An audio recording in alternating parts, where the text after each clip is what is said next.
अब ये जानिए, शहर में शदीद गर्मी की लहर बरकरार है कि इलेक्ट्रिक की जानिब से गैर एलानिया लोड शेडिंग का सिलसिला भी जारी है। इस वक्त बोल न्यूज़ की नुमाइंदे खुर्रम गुलजार बिजली के 27 शहरियों के हमरा मौजूद हैं। तफसील उनसे जानते हैं। जी खुर्रम।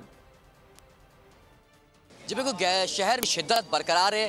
पारा 40 डिग्री को छूता हुआ दिखाई दे रहा है और इसके बावजूद जो है वो के इलेक्ट्रिक की हटदर्मी बरकरार है। शहर के मुख्तलिफ इलाकों में बदतरीन लोड शेडिंग का सिलसिला जारी है। शहरी जो है वो शदीद मुश्किलात से दो चार हैं। उनका कहना है कि जहाँ बिजली नहीं होती वहीं पानी की भी मुश्किलात पेश आती है। शदीद गर्मी में ज़हनी अजियत से दो चार हैं। रात को नींदें पूरी नहीं हो रही। कैसा है, रात में भी लाइट लोड शेडिंग हो रही है आपके यहाँ? भाईजान 3-3 घंटे लाइट जा रही है। इस B1 एरिया के अंदर हमारी रिहाइश है। 3-3 घंटे की 4 टाइम लाइट जाती है। बहुत बुरा हाल है, बहुत बुरा। लोगों के किराए के घर है, ना किराया दे पा रहे हैं और उस पर 25-25 हज़ार रुपये के नॉर्मल बिल आ रहे हैं। तो बहुत परेशान है लोग। हर बंदा और पानी की लाइनों में अलग लगा हुआ है। 5-5 दिन यहाँ पे गैस नहीं है।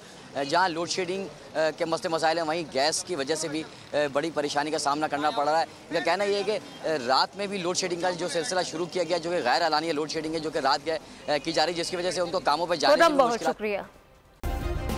सब्सक्राइब करें और बेल दबाएं ताकि कोई खबर रह न जाए।